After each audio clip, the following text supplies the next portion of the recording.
Right, day 20.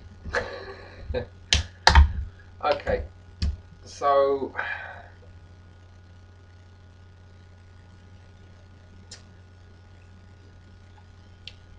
we're getting to the top of the tree again, the physical tree. So it's the spiritual aspect of the physical plane, and where spirit and matter connect. Um, it's not actually where spirit and matter connect. I mean, they do connect there, but they also connect at the lower four chakras. Is where the overlap is for the top of the spiritual plane and the bottom of the spirit of the physical plane. So it's the lower four chakras where the actual overlap is. We'll deal with that maybe later, tomorrow or something. So I want to get interested into the idea of spirits in the material world. You know, like the Sting song or the Police song. Right, you're already in the spirit world. You know, the highest plane. Because that's the one that that contains all other planes. So we're always already in the spirit plane. So that's a given. That's something to bear in mind. Right, the universe is always talking to you. It's always trying to communicate with you. Now, when you start doing work like this, it's basically aligning yourself with these universal processes and energies and stuff and dimensions.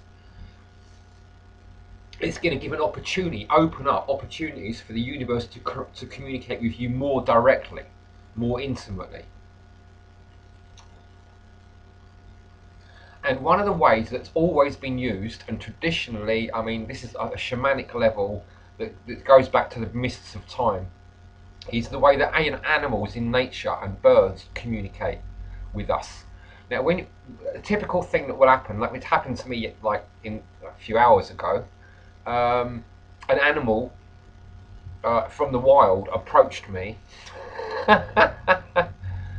Well, it didn't actually approach me, but it was in my path, right, when I was out walking in the early hours of the morning, and it sort of, rather than run away like the animals usually do if you sort of approach them and if they're in your path, this one just stood around and looked me right deep in the eye, and for just about 8 or 10 feet away, um,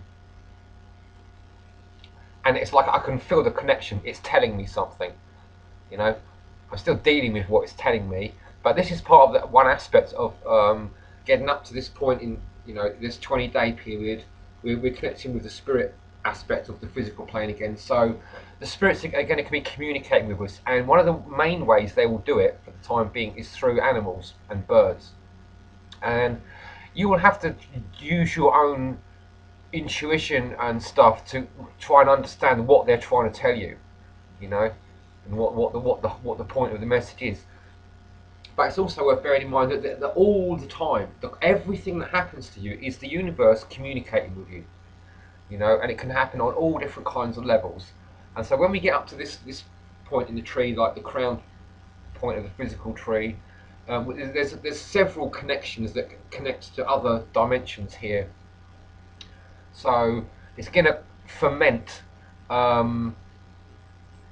various contacts with other dimensions. And one of the main ways it's going to happen initially, that we need to bear in mind, is through animals. It's most likely, and especially wild animals, animals that are in tune with nature. They're the ones that these higher beings are going to be using those animals to communicate with you. Just like you're developing your own awareness of all these higher levels now, these higher aspects of yourself. So these animals are going to have higher beings. They are that physical being that you see is just the physical aspect of another higher being. That they have a soul and all these other areas like these emotional, astral bodies, mental bodies, spiritual bodies, and stuff.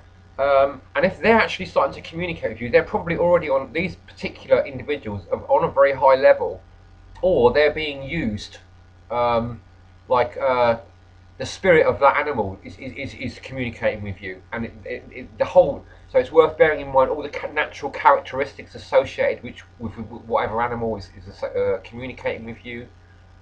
Um, you could do research, check out what it means in the dream analogies and stuff, because that will often bear like interesting connections with it. Look it up in terms of its connections to folklore and mythology. That will give you information about it. But you should be getting communication with animals, and that they should be like acting differently around you because of the energies that you're building up. You're building this connection to these deeper levels. The animals are going to respond to that, and the world is your friend. You've got to understand that all these animals are going to be helping you, right? Get out of the matrix. They don't want us in the matrix. The matrix is a big problem because it causes all this pollution on the world. It stops us, communing with nature properly. So we're all out of balance and out of harmony, and it's incredibly destructive and miserable. So when we start getting out of the matrix, the animals and the higher beings of those animals will start to communicate with us and to help us.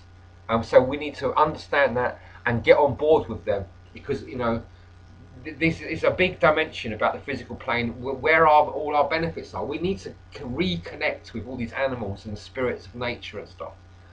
So that's something that you should be happening now. You should be getting strong connections with nature via various, or one animal, one wild animal or bird or something. It's going to really look at you right in the eye and make a real strong connection.